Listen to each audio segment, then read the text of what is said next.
गोजोननाय फोरमायो दिनैनि सानाव दिनै जनता कलेज फरायसालिमानिफ्राय फैनायावबो एसे गोब्राब मोनदोंमोन फैनोबो एसे मोनसे थाद'नाय मोनसे साननाया फैदोंमोन एथ' गोबाव मावबोयै जनता कलेजनि फारसेबो मोनसे गावनि निजेस्व होननाय मोनसे साननाय फैदोंमोन गारबोनो कचिं मोनदोंमोन किन्तु मानसि हिसाबै बयहाबो मोनसे लुबैनाय थायो नालाय एसे साबसिननिफ्राय हामसिनाव थांनो मोनोबा मोजां जागोन खोमा होननानै दा आंहा मोनसे साननाय दङमोन इउनिभारसिटियाव थाङोबा मोनसे गुवारसिन मोनसे स्कप नैबे एडमिनिस्ट्रेसन दिगे मोनसे गुवारसिन स्कप मोनहैनो हागौ बा आं जिबनाव मोनसे गोदान एक्सपिरियेन्सखौ मोनहैनो हागौ नैबे आसाजों आङो उनाव बहुतखिनि सिन्था खालामनायनि उनाव एडभार्टाइजनि नुनानै एप्लाइ खालामनाय जादों आरो बे हिसाबै इन्टारभिउखौ फेस खालामदों सेलेक्सन मोनदों एपइन्टमेन्ट मोनदों बे हिसाबै आं दिनै जइन खालामफैबाय जइन खालामफैखांनानै आं जिखिनि मोनसे इनभाइरनमेन्ट मोनफैदों बेहाय जाबायदि मोनसे एटमसफियार मोनफैदों बेफोरखौ नुयोब्ला गोसोखौ मोजां मोनदों बयनिफ्रायबो कपारेसनखौ मोनगोन आरो उननि दिगे बयनिफ्रायबो कपारेसन मोननानै इउनिभारसिटियाव जाखिनि प्रब्लेम दङ बै प्रब्लेमखौ मोजाङै मोजां हेन्डेल खालामनानै सलुसननि फारसे आवगायलांनो हागोन नैबेखौ आं आसा खालामनो हादों बयबो मिथिगौ इउनिभारसिटि मोनसेया रावनिबो थाखाय नङा जास्ट मोनसे जोङो हिउमेन रिसोर्स डेभेलपमेन्ट जायखौ जों होननानै बुङो सुबुंनि मोनसे हिउमेन रिसोर्स मोनसे माबा खालामनायनि मोनसे सेन्टार इउनिभारसिटिया हिउमेन रिसोर्स डेभेलपमेन्टनि थाखाय सेन्टार दा जिहुते इउनिभारसिटिया हिउमेन रिसोर्स डेभेलपमेन्टनि जुदि क्रिएसननि मोनसे सेन्टारब्ला जोङो जिखि खामानि मावा मानो स्टुडेन्टनि फारसे मोनसे मोजां मोनसे माबाखौ लानांगोन स्टुडेन्ट फ्रेन्डलि जानांगोन मोनफ्रोमबो डिसिसन मोनफ्रोमबो मावनाय खामानिफ्रा आरो स्टुडेन्ट सेन्ट्रिक जायखौ होननानै बुङो बेखौ जों बे दिगै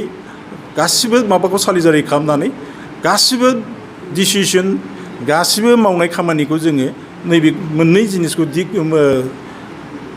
सब समय मोनसे प्रायरिटि होनानै मावलांगोन आरो माने स्टुडेन्ट फ्रेन्डलि स्टुडेन्ट सेन्ट्रिक नैबे मोननै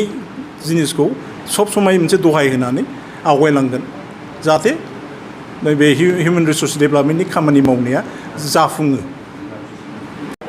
आंहा नखरारि सोमोन्दो आदा बुङो डक्टर सुबुं बसुमतारीखौ आदा होननानैनो आं सोमोन्दो खालामबाय थायो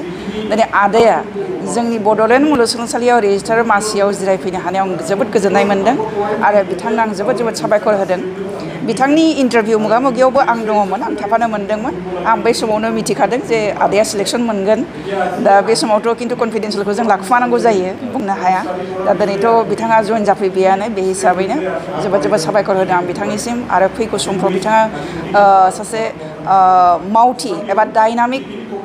गोरायुं होननानै जों कलेजावनो मिथिखागौ फरायसालिमायाव जों मिथिखागौ दा जोंनि इउनिभारसिटियावबो मुलुगसोलोंसालियावबो हयथ' बिथाङा बेबादिनो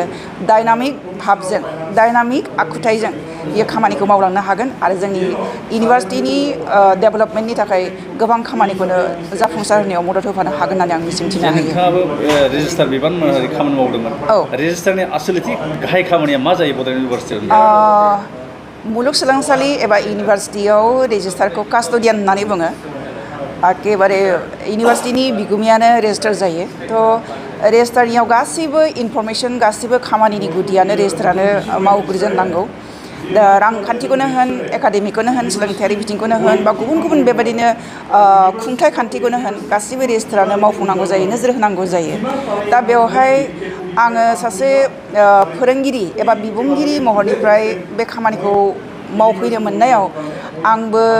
मोजां मोनदों मोजां मोननाया आंना बेनो आं गोदान मुवाखौ गोदान खामानिखौ आं सोलोंबाय थानो जोबोद मोजां मोनो आंनियाव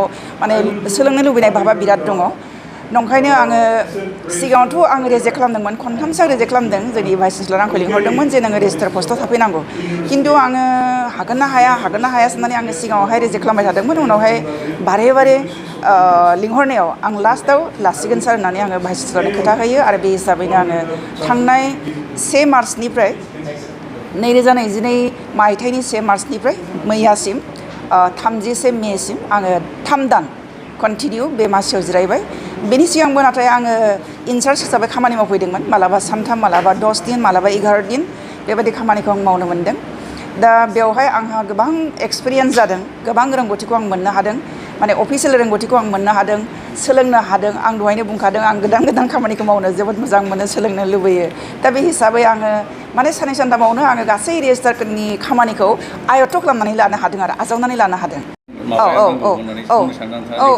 बे एकदम नंथारगौ बयनिबो क'पारेसनजोंसो जोङो खामानिखौ मोजाङै मावफुंनो हायो जुदि जोङो गावजों गाव जुदि हेफाजाब गैलायलायाबा जों मालाबाबो खामानि मावफुंनायाव जोङो आवगायनो हाया आं जेब्ला बिफानाव दङमोन